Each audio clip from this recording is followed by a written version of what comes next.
इब्रिलोकास लिहिलेले पत्र अध्याय 9. इब्रिलोकास लिहिलेले पत्र अध्याय 9. जुने पवित्र स्थान नव्या पवित्र स्थानाचे दर्शक आहे. जुने पवित्र स्थान नव्या पवित्र स्थानाचे दर्शक आहे. पहिल्या करारातही उपासनेचे विधी होते व पवित्र स्थान होते, पण ते पार्थिव होते. कारण पहिला मंडप तयार केलेला होता, त्यात दिव्याचे झाड, मेज व समर्पित भाकरी होत्या. त्याला पवित्र स्थान म्हटले आहे. आणि दुसऱ्या मंडपाच्या पलीकडे परम पवित्र स्थान म्हटलेला मंडप होता. त्यात सोन्याचे धुपाटणे व सोन्याने सभोवती मढविलेला कराराचा कोश होता. या कोशात मान्ना ठेवलेले सुवर्णपात्र, कळ्या असलेली अहरोनाची काठी व कराराच्या पाट्या ही होती. आणि त्यांच्यावर गौरवशाली करुबीम दयासनावर छाया करीत होते. याविषयी आता सविस्तर सांगण्याचे प्रयोजन नाही. या वस्तूंची अशी व्यवस्था केलेली असता याजक उपासना करण्यास पहिल्या मंडपात नित्य जात असतात. दुसऱ्यात प्रमुख याजक मात्र वर्षातून एकदा स्वतःबद्दल व लोकांच्या अज्ञानाने झालेल्या पापाबद्दल जे रक्त अर्पण करावयाचे ते घेऊन जातो, त्या वाचून जात नाही. तेणेकरून पवित्र आत्मा दर्शवितो की जोपर्यंत पहिला मंडप उभा आहे तोपर्यंत परम पवित्र स्थानाची वाट प्रगट होत नाही. तो मंडप वर्तमान काळी दृष्टांत रूप आहे. त्याच्या व्यवस्थेप्रमाणे उपासकाचा विवेक भाव पूर्ण करावयास समर्थ नाही. अशी दाने व यज्ञपशु अर्पण करण्यात येतात. खाणे पिणे, नाना प्रकारची क्षालने यासुद्धा ती अर्पणे केवळ दैहिक विधी असे होते. ते सुधारणुकीच्या काळापर्यंत लावून दिले होते. ख्रिस्ताने केलेल्या स्वार्पणाच्या ठायी असलेले शुद्धीकारक सामर्थ्य. ख्रिस्ताने केलेल्या स्वार्पणाच्या ठायी असलेले शुद्धीकारक सामर्थ्य.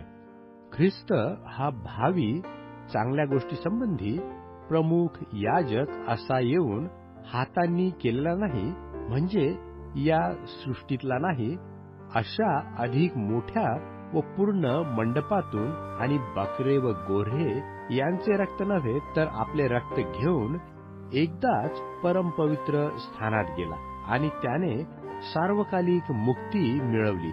कारण बकऱ्यांचे व बैलांचे रक्त आणि विटाळलेल्यावर शिंपलेली कालवडीची राख ही जर देहाची शुद्धी होईल असे पवित्र करतात, तर सार्वकालिक आत्म्याच्या योगे ज्याने निष्कलंक अशा स्वतःच परमेश्वराला अर्पण केले, त्या ख्रिस्ताचे रक्त तुमचा विवेक भाव जिवंत परमेश्वराच्या सेवेसाठी निर्जीव कर्मापासून किती विशेष करून शुद्ध करील.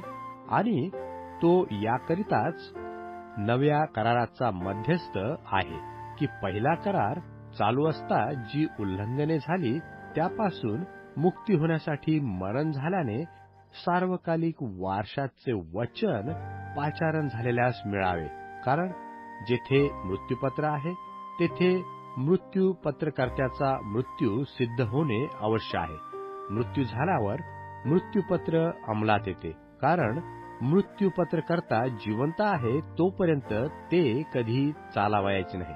यास्तव पहिल्या कराराचीही स्थापना रक्ता वाचून झाली नाही.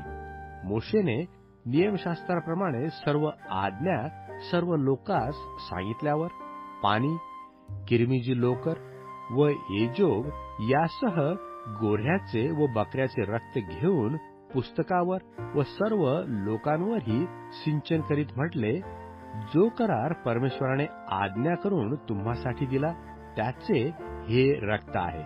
आणि त्याने तसेच मंडप व सेवेची सर्व पात्रे यावर रक्त शिंपडले. नियमशास्त्राप्रमाणे रक्ताने सर्व शुद्ध होतात आणि रक्तपाता वाचून पापमोचन होत नाही असे म्हटले असता चालेल. ख्रिस्ताच्या स्वार्पणाचे अनन्यत्व. ख्रिस्ताच्या स्वार्पणाचे अनन्यत्व. याप्रमाणे स्वर्गातील वस्तूचे नमुने अशाने शुद्ध होणे आवश्यक होते.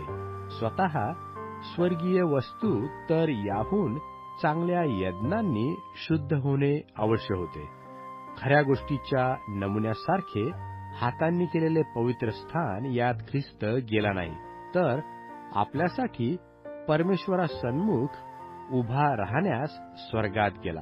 आणि जसा प्रमुख याजक प्रतिवर्षी दुसऱ्यांचे रक्त घेऊन परमपवित्र स्थानात जातो, तसा तो स्वतः वारंवार अर्पण करावयास गेला नाही. तो गेला असता तर जगाच्या स्थापनेपासून त्याला वारंवार दुःख सोसावे लागले असते. पण तो युगाच्या समाप्तीस स्वतःच्या यज्ञाने पापे नाहीतशी करण्यासाठी एकदाच प्रगट झाला आहे, ज्या अर्थी मनुष्यास एकदाच मरणे व त्यानंतर न्याय होणे नेमून ठेवले आहे.